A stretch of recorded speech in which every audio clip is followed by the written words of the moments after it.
Hey, hey, friends, how's it going? I got a bunch of people checking in. Wes, good to see you. A man with my own name. I absolutely love it. Wes Johnson, good to see you on.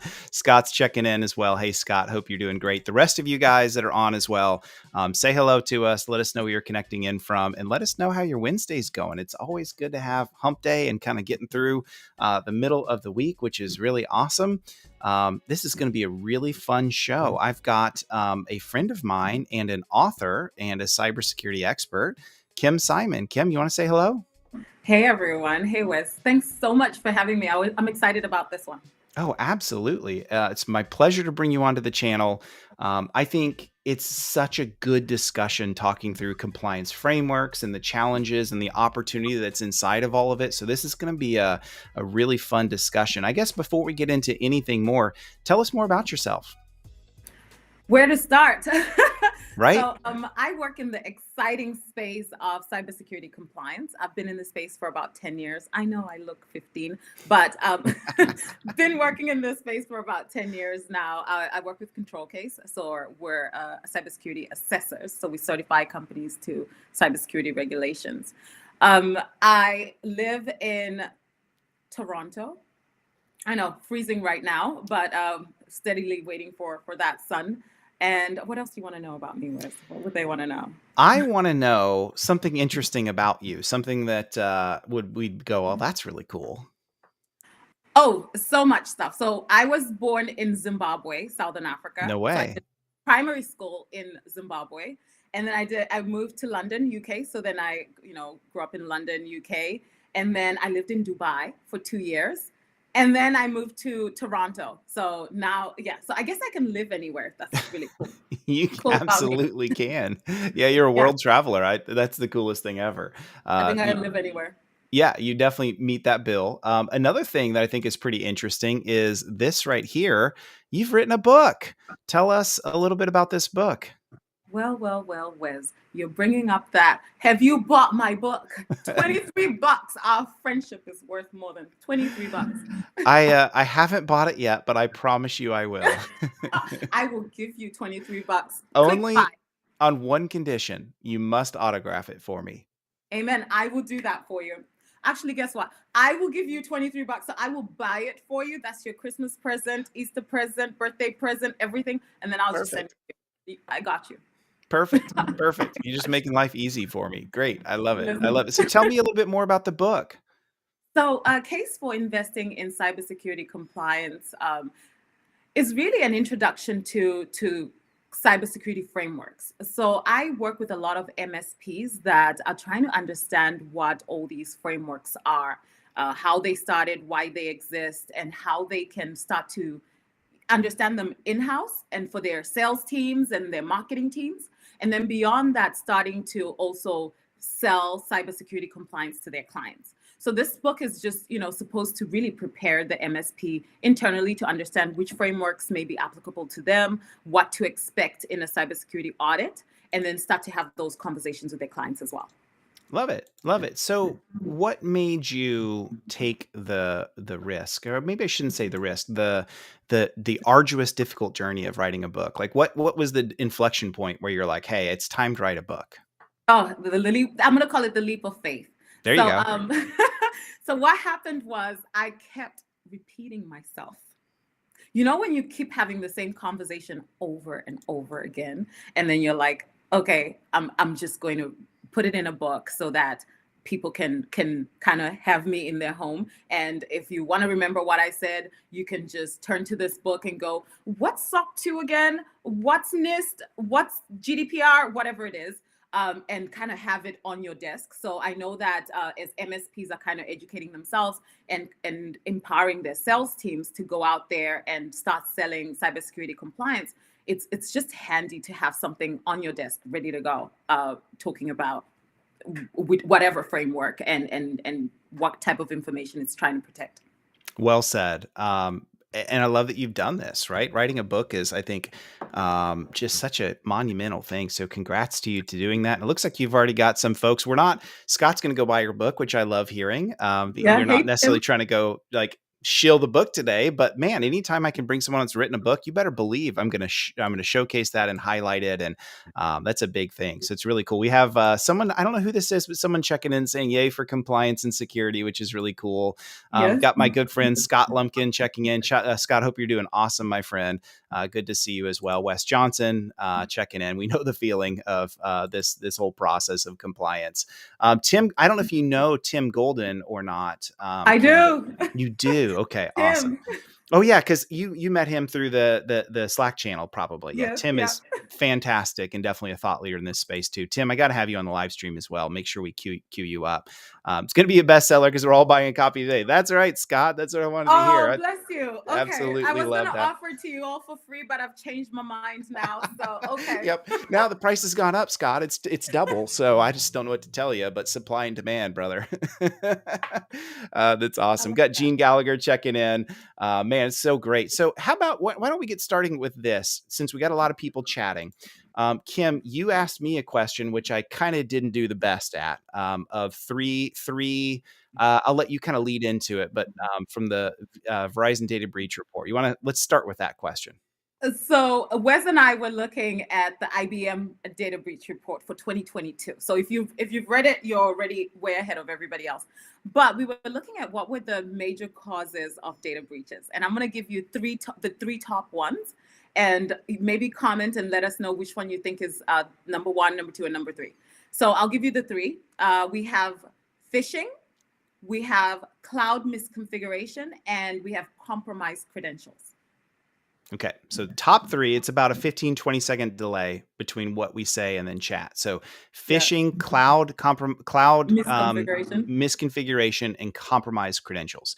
And so when I was thinking through this, I'm like, well, phishing is huge, right? It's still like the number one attack vector. So that makes sense. But then I'm like, but how many compromised credentials are out there? There's a bajillion. So how do you like handle that one? And then cloud misconfiguration, how many times do we see a breach from an open S3 bucket or something like that, right? So it's nonstop. So that got my brain going as well. So give us what you guys think is your top 1, 2, or 3. Really curious to see what you all think about that as well. So let's give those again: phishing, cloud misconfigurations, and compromised credentials. I got all three of those. And maybe just while we're waiting for some comments to come in, Kim, why are those the three in your opinion? And I can't wait till we say which ones, because it's the things that people think are obvious that end up getting them. Okay. Yep. Right? It's those things that you're like, oh yeah, but it's obvious, so we don't need to communicate this, and we don't need to, and surely nobody's this stupid, or surely nobody would click on a link that surely, yeah. So it's the things that are that we pay the least attention to that tend to get. Yep, got it. So Tim's coming in saying end users and printers right here. Scott said what I phishing. Yep, Scott said what I said. I'm like, I guess I'd choose phishing number one. Looks like Wes is agreeing as well. Phishing, compromised creds, So Wes, that's exactly how I guess the Wes hive mind is thinking alike. That's exactly how I answered it too. Yep. So give us some feedback, Kim. Okay, so you'll be surprised to know that the number one reason in 2022, according to IBM breach report, the number one reason for was actually compromised credentials. That was the number one reason for the data breaches. Second one was phishing. So good job. And then the third one was cloud misconfiguration. If you're curious, number 4 was vulnerability from third-party software. So got it. Have you done your updates?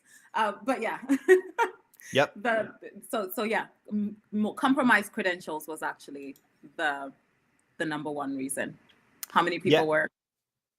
And I can think of examples of this. Like you look at the big Colonial Pipeline attack and what kicked the whole thing off. Now there's a lot of elements in there. Like, there was problems around decommissioning hardware that was actually out of the life cycle. The VPN was still up and running, but they got in through compromised credentials. That's how they initially got in. So it's amazing how much, to your point, it's like the easy things that come back to bite you, huh? And the most disappointing thing is things like this should not be number one, because we can do something about it. We can share information. We can train our staff. We can start having those conversations with our clients. And that's why I love what you're doing at Empath Cyber. Just the fact that you're all about sharing information, helping MSPs with training for their staff and the conversations that they should already be having with their clients and all that stuff they should be sharing already, because this should not be number one. It just shouldn't. Yeah, fair point. Well said. And Yep. that even gets into Darren is little, he's kind of getting into the chicken and the egg here. And it's a great point, that intrinsic question, how many were because of phishing, right? The source of where these come from is astounding, whether it's from that or like database dumps or all kinds of stuff. Scott checking in, compromised credentials for the win, phishing close behind, train the human firewall. Yep, absolutely. So really Scott, good I'm points here. stealing that. Oh, I am. You should coin that. Train the human firewall. I love that. Yeah, yeah. I think if I remember right now, we got to check because I don't want to get sued here. I think Know Before may have. Let's see if they. I want to see That's Know really good. Before human firewall. I want to say they're the ones that coined the term. Yeah, here it is. But let's see. Let me share my screen back out. Here's. Scott, we were gonna get rich. I know. So they use the term human firewall. My brain wants to tell me they even trademarked it, but I don't know that for sure. But we're going to use it until they send us a letter. How about that? All right. So we're having some great conversation here. Let's get into a little bit more. So the book is super awesome. We all need to go read that and dive into it. Love what you're doing at ControlCase. Maybe just one quick piece. Who the heck is ControlCase? I know you guys are working with ConnectWise some, but tell us a little bit more about ControlCase as a whole as well. Sure. So ControlCase is a cybersecurity assessor company. And they also do kind of the scans and tests that you need to do. So kind of like your one-stop shop for cybersecurity compliance. And I know that while MSPs may not have really known ControlCase has actually been in business since 2004. So very mature in the space. And we cover regulations such as SOC 2, PCI DSS, HIPAA, High Trust, NIST. I hope some of these are ringing a bell to you. CMMC, FedRAMP. So if it's a cybersecurity regulation or framework that you need to get compliant with, we're probably who you come to. Okay, right on. Super helpful. Okay. So the title of this live stream is, winning the war and, by using cybersecurity compliance framework. So really good thoughts that's in that. So we are at war, right? Talk to us a little bit more from your perspective, Kim, of what that war looks like, who the victims are. Let's jump in starting there. So quite simply, if you are not a cyber criminal, then you're... I have to go check. No comment. If you are not a cyber criminal, then your information is at risk. So we're at war. So we're trying to protect our information. We're trying to protect our clients' information, our family's information, and they're after it. So we are at war, and it's about educating ourselves. It's about having the right partnerships, the right conversations, and arming ourselves with the right information that we need to win the war. Okay. Well said. And by the way, Tim did say that human firewall is trademarked. So rats, maybe we can just call it person firewall. I don't know. We're going to come up with our own generic title for it. I say we have a virtual happy hour and come up with our own. There you go. There you go. Perfect idea. Perfect idea. Okay. So totally agree with that sentiment that you just said, right? And you mentioned a little bit about the major causes of data breaches, those 3 categories. They're all pretty high that are up there. One of the things I think is a problem as well is what Verizon even talks about this, that dwell time. How long it takes for defenders to recognize that you have an actual security incident. That dwell time is sometimes days, if not weeks, if not in some shocking cases, even months, right? People patching. Whoever said people patching, that's such a good time. We're just going to call it people patching. You've won the award. Bio firewall. Someone here is really good at naming. Okay. So getting back to this, talk to us a little bit more about that dwell time and why that's such a problem even today. Oh my goodness, Wes, I wish what we were saying it's like a couple of days and all of this. And you'll be shocked to know. So and this was explained to me, I think it was at IT Nation. Someone was speaking and they were talking about how, think of a data breach as someone breaking into your home and you have no idea about it. So they break in and then they start living there. And you come in and out every day. You have no idea that they're there. In the meantime, they're going through all your stuff. They're going through all your sensitive data. They're looking through your kids' stuff, everything, anything in your house, they have access to. And you come in with more really good stuff, more sensitive stuff, and you think you're home, so you're safe. And you have no idea. And then one day you leave the house and you try to come back and you've been locked out, and they say you have to pay them to come back into your house. That was just as ransomware explained to me in like that. And then we were talking about dwell time, and it was like an average. So we said the number one was compromised credentials. Would you believe that it takes an average of 243 days for a company to know that their credentials have actually been compromised? 243 days.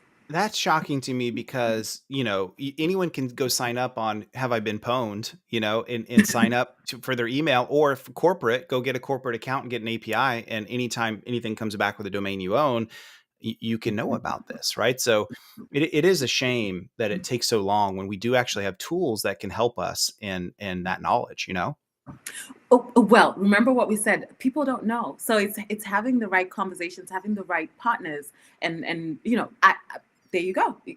Being able to have some resources that you go to and say, hey, how can we stay ahead of this? What is the best way for us to actually know when something has gone wrong? And getting back to compliance, it's making sure that at any given time, your environment is secure. So it's not this one time, hey, it's an audit, so once a year we come and check it, and then we go back to our old ways. No, it's keeping track of it ongoing. Yep, well said. And so I'm curious from the audience, how many of you, many of the folks listening today are MSPs, but not all. How many of you are, I'm sure if you're technical, you're probably aware of like dark web monitoring and tools to help with all that kind of stuff. I'm sure you've built it out for your clients, but give us some feedback on its effectiveness. Do clients actually care? Have you embedded it into your processes? Do you have a process to share with clients when maybe a compromised credential does come up that's new? What do you do about it? Just an open-ended question. I'm going to throw that out there so we can get some conversation going in chat. But a couple things that did come in around this. Love what Tim Golden said here. Lock is only as good as the human standing in front of it. And, that's so true. You talk to anyone that's really heavy into lock picking and they'll say, locks are not meant to keep people out. They're meant to buy you time. And the quality of lock that you buy, it dictates the amount of time that you buy yourself to get in, right? So if it's this very simple, cheap Walmart lock, is click, click, click, click, click, and I'm in, versus something's really expensive, might take 10, 20, 30 minutes to an hour to get in. And so the goal is we know they're going to get in at some point. But what I really want to do, and this goes back to the dwell time thing that you mentioned, what I really want to do is buy enough time to where I can detect that something's happened and do something about it. I think that's brilliant, right? The question, of course, then comes, do we actually have the ability to detect and know?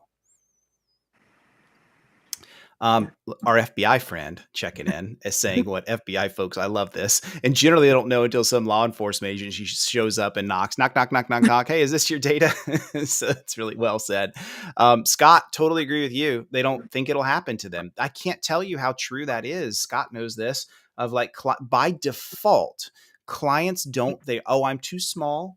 No one's coming after me. My data doesn't matter. I've never been attacked before. Why would I be attacked now?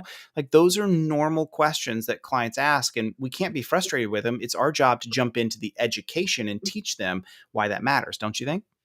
Absolutely. Yeah, it is. It really is. And if, MSPs ourselves are not sharing information, then, and it's a lot of information to process. So your clients will really appreciate you kind of packaging it for them in a way that they can take and that they can share. So, yeah. Yeah, well said. Well said.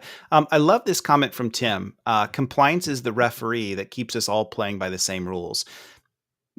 I know the argument is out there, and we're going to get deeper into this in the live stream in a minute, but I know the argument, Kim, is out there of like, well, compliance, all it doesn't mean that I'm secure, and all that, I get it. But same thing with like a sports game, you need a referee to come in, at least set a minimum standard, right? And that's what compliance is so good at, right? Can you elaborate on that a little bit more? Absolutely. And this is where people need to really understand the difference between security and compliance. It's not the same thing. So security is what you're doing, and you should be doing things to protect yourself. So it's doing. really compliance is measuring that what you're doing complies to a framework, so an industry standard. And in most cases where you've been doing these great things, when you start going through a compliance assessment, you see gaps, ways that you could improve your cybersecurity program. So it's not something that is, taking away from your security. If anything, it's edifying it and really strengthening it. And if MSPs can start to look at cybersecurity compliance as a way to build resilience for themselves and their clients, then it's a completely different conversation, right? But because now it's like, yeah, we want to do this and build resilience and increase our cybersecurity maturity and lower our risk. And let's talk about competitive advantage Oh, just from yeah. being a company that knows and understands cybersecurity compliance. Well said. Very well said. And clients care about that, especially as you go up market and get larger clients and regulated clients. Like, you're exactly right, Kim. That becomes a competitive differentiator for sure. Really well said. Getting back to some more comments, Wes Johnson saying our SOP, standard operating procedure for compromised account incidents, are followed with a debrief of the client, explaining the risk and consult on future solutions. Great. Getting active with it, right? Helping them understand and know. It's really, really good. Darren checking in again. Too many companies think they don't have a cyber bad guy. Wait, don't have anything a cyber bad guy would want until the what is lost. It's really well said. Yeah. Very well said. Eric checking in. Eric's a really good friend of mine, doing some amazing things as well over at Vosa, and just, man, really helping people, including me and others. Education is the key, and that means us, the geeks, educating in a way that customers can comprehend and understand, not technical, scary jargon. That's exactly right. And I think sometimes, Kim, give me some comments on that. We tend to pick on ourselves as technical people. We tend to struggle with that, don't we? Oh, absolutely. It is.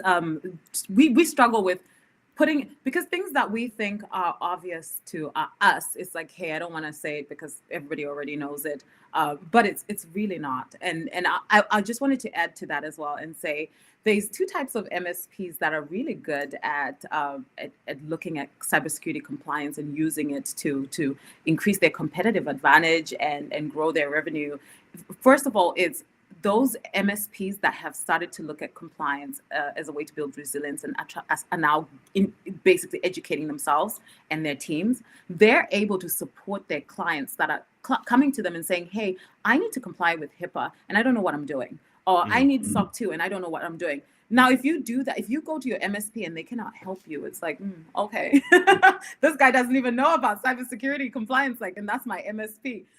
So it's helping your client with their requirements around compliance. And then beyond that, the really great MSPs that are leading the packs are getting ahead of it. They're like going to their clients and saying, hey, client, I know that this thing is going to come up, or maybe it already has. Which cybersecurity compliance frameworks should we be really making sure that we're compliant with as we're managing your infrastructure? What should we be making sure that, from what framework, what type of data are we trying to protect here? And we want to help you get compliant. And those MSPs are leading the pack. They're way ahead of the curve. Yeah, really, really well said. Really well said. Man, so many good comments here. First of all, there's a lot of things you're allowed to say on my live stream, Darren. One you can't say is that you're going to shut up now. Don't shut up, my friend. Love your comments. Keep them going, my friend. You're not allowed to shut up. Let's see what else. Oh, man, Adam dropped a really good one here. It's not that a company is too small to be attacked. It's just that many are too small to make the news. And those are the ones where that's exactly right. A small company, a sub 1 million in revenue, gets hit by ransomware and, costs them $200K to pay the ransom and, 16 days of outage time and on and on. Yeah, might hit the local, maybe hit the local small town newspaper, but that's it.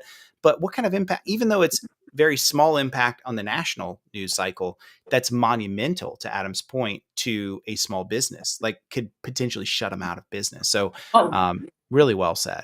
Really well said. Bringing this up as well. If you guys don't follow Tim with compliancerisk.io, go check him out. What they're doing is just amazing stuff. And Tim's doing so much give back stuff, which is really good. Okay, man, so many great comments. I don't have time to get to all of them, but I am going to highlight each of them because they're just amazing things. Let's do this. Let's jump in a little bit more. So one of the things I just wanted to mention, going on the heels of what you mentioned before of this idea of war, we are in a battle. It is real, even though it may not be kinetic in the sense that, we're not seeing bullets fly overhead, fortunately. We're actually seeing a tie-in, and I just wanted to share just two quick links for people. One of the things we're beginning to see is, what does this whole world look like when it comes to, let me turn chat off for just a second. What does this whole world look like when it comes to a combination of an actual physical war and conflict combined with cyber? And we're starting to see we've talked about cyber warfare for so long, for decades and decades, but we're really seeing some of that come to life a little bit more in the Ukrainian conflict. So this comes from Carnegie. You can go and check this out, what the Russian invasion reveals about the future of cyber warfare. Very good, very interesting article that really should help us think through and kind of game plan what this looks like. And then another one from CSIS, Center for Strategic International Studies, another one, cyber war in Ukraine, kind of showing the increase in the number of cyber attacks that are happening in concert with a kinetic war. And boy, these are just things that we need to be prepared for. And I think, to bring it home, Kim, this is where, what are we doing now as small and mid-sized businesses to prepare ourselves for some inevitable larger scale type of increase in attacks that could happen across the board? I think we owe it to ourselves to say, what's our game plan? What's our starting point? What are we doing? And compliance is a great gateway and open door to start going down that journey to maturity, right? Oh, absolutely. And it's that whole idea of cyber defense responsibility that we're all talking about this week. So the way we're looking at it is this: we all know that there's a skills gap. So we know there's not enough resources in the industry, unfortunately. So, and we're all starting to realize that where in the past cybersecurity could be kind of pushed off to this person, where there's two people in the company that take care of cybersecurity, or it's just this department that have to care about cybersecurity or compliance. I know Tim hates it when we put both cybersecurity and compliance in the same sentence, but when you just say compliance, there's so much of it. So when you say cybersecurity compliance, it kind of gets, anyway. So yeah, it's that idea of, now we realize that cybersecurity compliance is the responsibility of the entire organization, where we want to build a culture of data security, privacy, and because we just don't have the resources to do everything that we want to do from a cybersecurity perspective. So we're all realizing the skills gap. We're all realizing the need for training and education, and that's where we are today. Yeah, that's well said. And that skills gap is always a pervasive problem. And so we have to learn how to do more with less, and we have to learn how to do things at faster scale. And that's where compliance frameworks are really helpful, to say, there's a whole bunch of things I don't have to go and reinvent the wheel. I have a pathway forward to start on, and I can begin on that right away. And that brings up my next question: is I think we're finally at an era now where so many MSPs are familiar with things like NIST and the cybersecurity framework, the CIS controls, which I'm a huge fan of, even industry specific ones, CMMC, HIPAA, FFIEC on banking. I could go on and on, right? They're familiar with those things. Let me just start there. That's good that we're at least now familiar. I think 4 or 5 years ago, maybe pick one of all of those and maybe an MSP might know, but now they're familiar with all of them, right? So that's a good starting point, right? Oh, absolutely. It definitely is.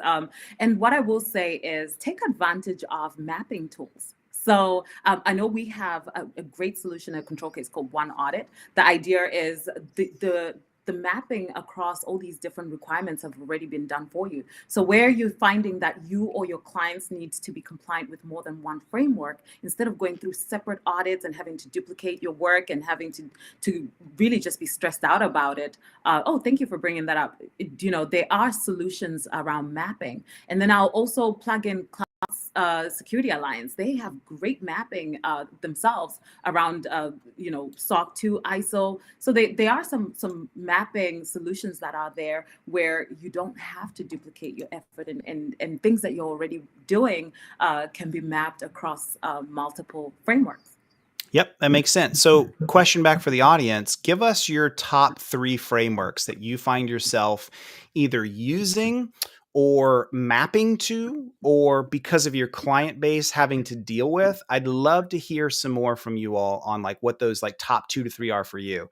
We'll probably hear a lot of CIS controls, NIST, CSF, but I'd love to hear from others. Eric checking in. Eric, really glad to have you on. He says, finally familiar with those acronyms. I'm happy to see the growth of it all. It's been awesome to see via LinkedIn connections and webinars like this. Yeah, we're all kind of, Eric, you too, we're all leading this charge together There's no general here. It's a whole bunch of soldiers together. Keep using the war analogy of championing this whole cause and why it's important. So really well said. Where do you think, Kim, most MSPs are at in their compliance journey right now?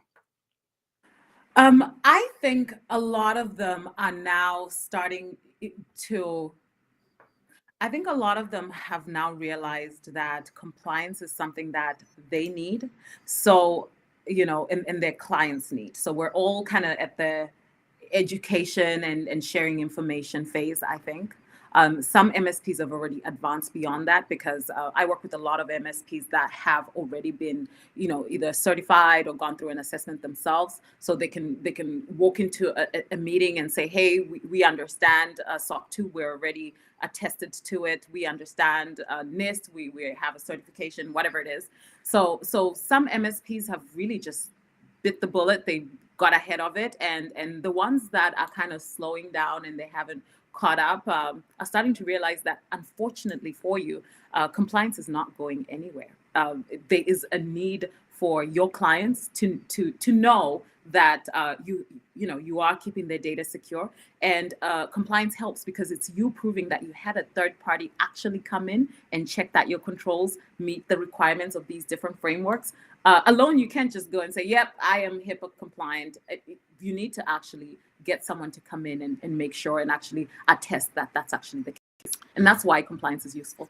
I agree. And that whole attested perspective is really important because, yep, you're right. I can just, I said I said I'm these things, right? And I think we've been that way for a lot of, obviously SOC 2 and others have from the get-go been attested, but attested frameworks are helpful just to say, look, you don't have to take my word for it. We brought somebody in neutral from a third party to take a look, and that's always valuable. Bob Miller checking in. Bob, good to see you here. So he's NIST 853, like a true OG. Man, that's awesome. Bob, not a lot of people can even tell you what Can take two. 853 even is, right? Yeah, exactly. NIST, and they are SOC 2 type 2. Bob, so this goes part and parcel to what Kim just said about them, about ControlCase and Kim working with MSPs that have gone down that journey of saying SOC 2 is important, whatever it is. We're going to go through it. Bob, can you give me some outputs in chat? Just some what the results have been from the SOC 2. Not that, hey, I have a SOC 2 report I can share with you, but how has that benefited your organization? I'd love to hear you give some comments on that. We'll bring that up in chat as well. Jay checking in. Jay, good to see you. NIST CSF 853. There it is again. Excuse and then us, High Jay. Trust. Yeah. There we go. So there are some MSPs that get that questionnaire, "Are you compliant?" And then people are ticking it, yes, yes. And it will come back to bite you where it hurts because, God forbid something bad happens and you had lied in a questionnaire that you are actually compliant and that you have these controls in place. You just cannot afford to take the risk anymore these days. Yeah, very well said. Especially in this day of litigation where, your best clients come back to bite you so often. Yeah. In the aftermath of a breach that hurts everybody. That's very well said. Okay, so let's talk about this question here. There are a lot of compliance frameworks, and there's more coming out all the time, and they are confusing and complex for sure. How does an MSP juggle them all? Or maybe even, let's say I'm taking on my first bank and now I've got to deal with banking regulations and their compliance frameworks. How do I juggle all of these that are out there in a more effective way? Great question. You get yourself a Wes. Or maybe a Kim. Oh, I like that. Get yourself a Wes or a Kim. So Empath, Cyber, and ControlCase. So, but the idea is great partnerships really help you, and talking about that mapping. And I want to add to that. So on top of all these frameworks that we have to worry about and look at all that mapping, you have the issue of data sovereignty and data localization as well. So now as an MSP, you have like the bigger MSPs that have clients all over the globe, all over the country, having to worry about those laws as well. Like, okay, now I'm collecting data from people in Europe. So GDPR is a great example of data sovereignty, where you're like, okay, now there's rules around collecting this data and how I'm going to make it, come into my company and get out and all of this stuff. So it's a lot of information to pay attention to. So making sure that you're staying educated is huge, because you don't want to break the law because you just didn't do your homework. Uh, so making sure that and that's where compliance helps, because when we start a compliance assessment, we start with scoping. So we're looking at what data are you guys collecting? So that data classification, what data are you guys collecting? Where is it? Where is it in your company? Where is it around the world? And okay, so this is what we need to do to protect it. And these are the requirements around that. So we're really looking at all of these things that kind of help you with your homework and the things that you should be doing anyway.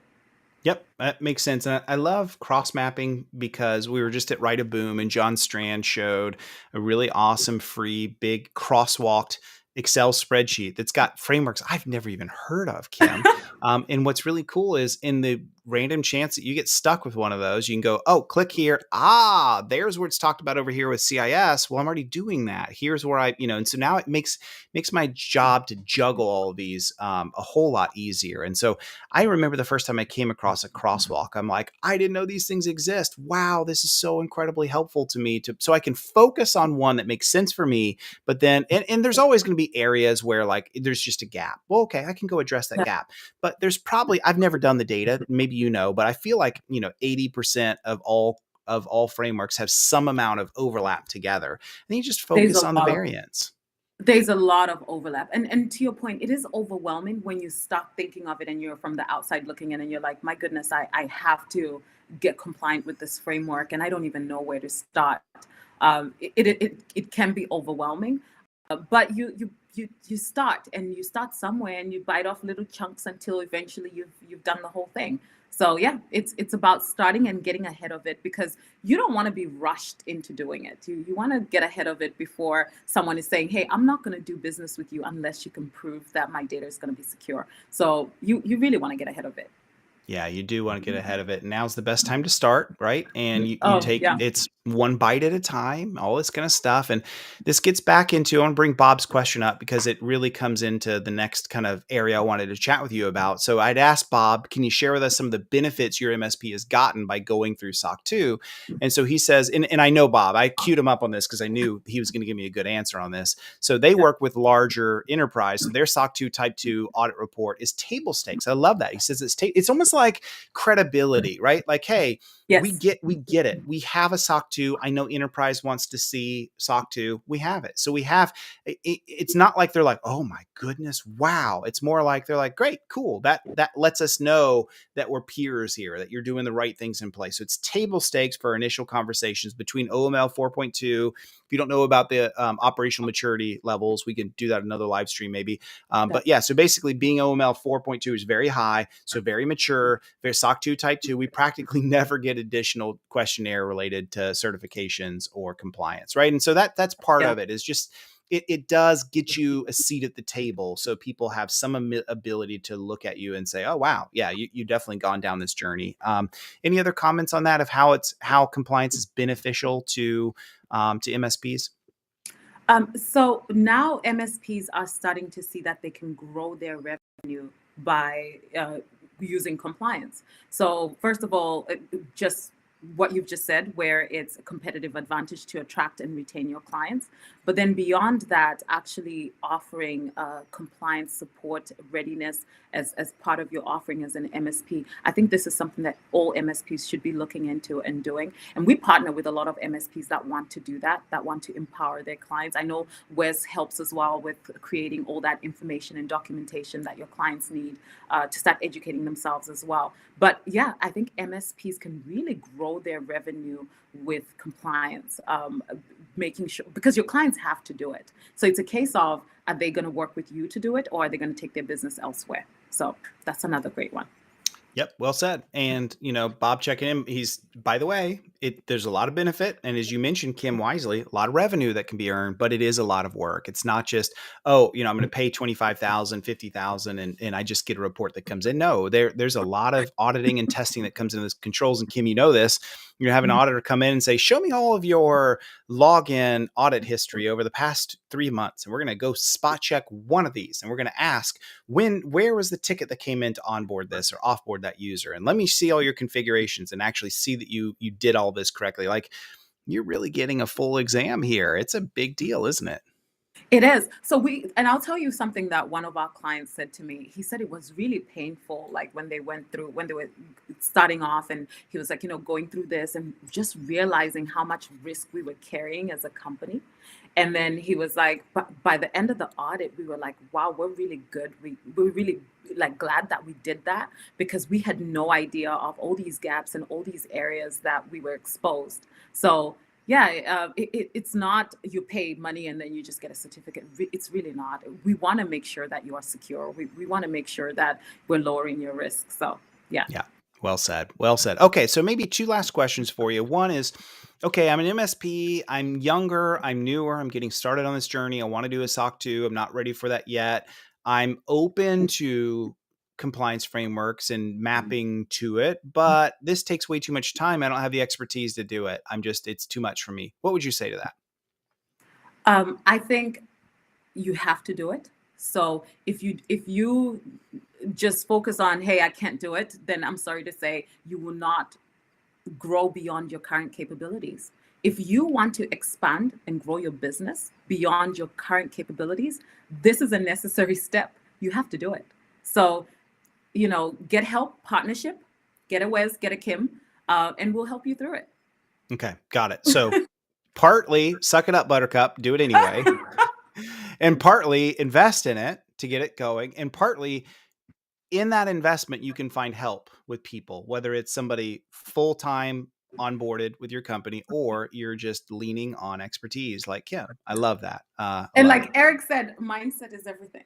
Nailed it, Eric. Yep. Once again, Eric, well, this is why we're glad we got Eric on the live stream. He's just dropping awesome stuff. But really, the rest of you guys too, man. Bob, just great stuff. Adam, Eric, Tim, just so many good people that I can't even mention. Okay, so maybe the last question for us, and let's cue up a little music here since we're getting towards the end of this live stream, right? Tell me a little bit more about where you see compliance going in the next year, maybe two, just at a high level. Anything that you would point to?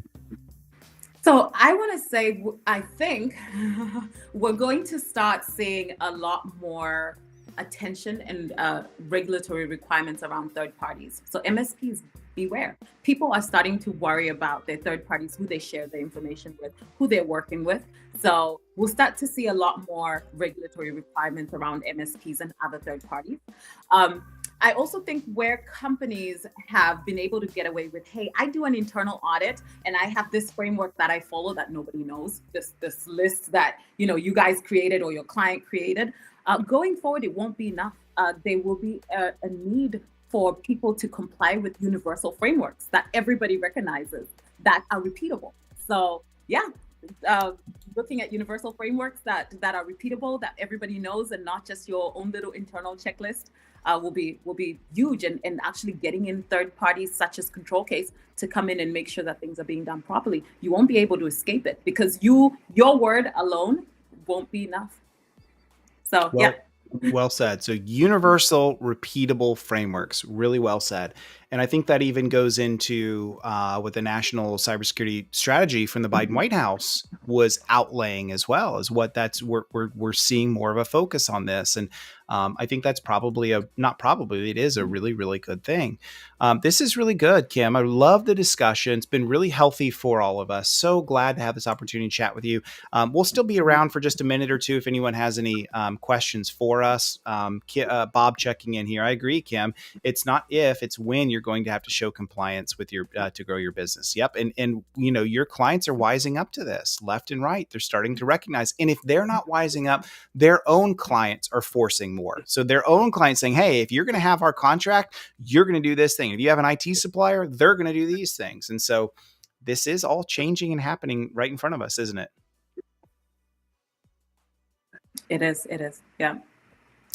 What Um, a great audience. yeah, we've had a lot of great discussion and smart folks. It's easy for me, Yeah, Kim, when I just bring smart people on to talk to and smart people in the audience, I just kind of sit back and smile and act nice. And you all do the rest of the work for me. It makes my life easy. that's what's So, fun. Yeah. how can people learn more about you and follow you? Oh, please follow me on LinkedIn, my Kimberly Simon MBA. So please follow me on LinkedIn. Uh, Simon at ControlCase.com. I love to connect with people. If I know it and it's in my head, I will freely share that information. It's all about building communities and sharing information. So please feel free to reach out. If I can ever help, I will help. Wes, I don't know what to say about you. You're just an amazing human. So, Oh, you're very welcome. So glad. Would love to have you back on the channel anytime. And if you're yeah. not already following Kim Simon, you already know what to do. You're going to go buy her book. Let me bring the book back up for you latecomers right here. Here it is. It's right here on Amazon. So you're going to go buy her book and you're going to go follow her on LinkedIn. And when you need help, what did you say? It's ksimon at controlcase.com. Is that right? Correct. Or just send me a note on LinkedIn. I will respond. There you I go. will respond. Yeah. And you Right. don't have to be buying anything. Just we're a network. We love growing our network. So just reach out. Keep me in your network. If you have any questions around compliance, please feel free to reach out. Obviously. Love it, Kim. Love it so much. So thank you for spending time. Thank you for the mission of what I love as well, of just giving knowledge out, just sharing, just being out there, just to give it, because it always comes back to us. That will never fail, and is such a big piece. So, Kim, thank you so much for joining us today and sharing your knowledge. We really appreciate you so very much. And thank you so much for everybody for commenting and being a part of the discussion. Thank you. Absolutely. All right, everyone, have a great rest of the week, and we will talk to you later. Thanks.